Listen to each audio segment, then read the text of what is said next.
So this viewer asked, how do you counter the argument that the United States provoked Russia into the war, then vetoed a peace deal?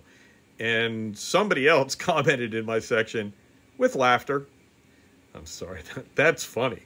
But if I take this seriously, and I try to take people's comments seriously, and I got to say, where's the provocation, right? Now, Putin imagines one.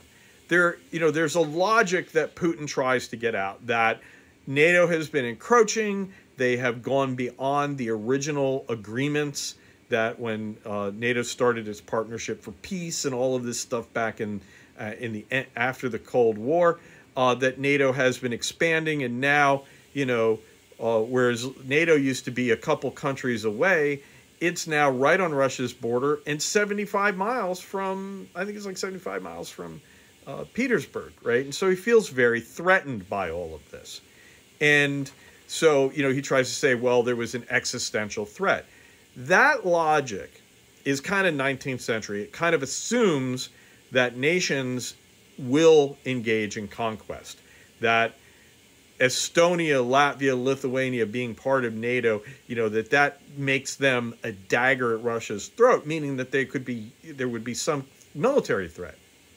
And I look at this and I say, look, that's old 19th century thinking, okay? If that thinking was correct, if that was the way the members of NATO thought, then as a result of the invasion of Ukraine, where Russia has lost half its strength, where almost its entire effective army is tied up in Donetsk, Luhansk, Crimea, not in and around St. Petersburg, not in, Kaliningrad, which is completely surrounded by NATO countries. If this kind of 19th century conquest was on the table, we'd be popping champagne corks in Leningrad, right? Kaliningrad would be part of Poland again. And you say, well, of course they can't. We wouldn't do that because Russia has nukes, right? You can't invade Leningrad. They have nukes, right? That's right, they do. And that's the point. It's not the 19th century. So that whole logic that he goes just doesn't make sense. And the subsequent, what's happened since the beginning of the war, to my mind, demonstrates that it doesn't make sense, right? As far as as far as vetoing a peace deal, I don't know where there was a peace deal to veto.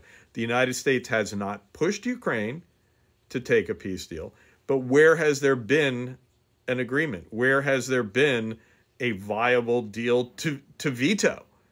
Right? It doesn't exist. It hasn't. They haven't negotiated it.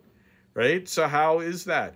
We have not pushed Ukraine to do it, but we say it is Ukraine's business whether or not they do it. That is far from vetoing. So that is taking this maybe a little more seriously than this comment it deserves.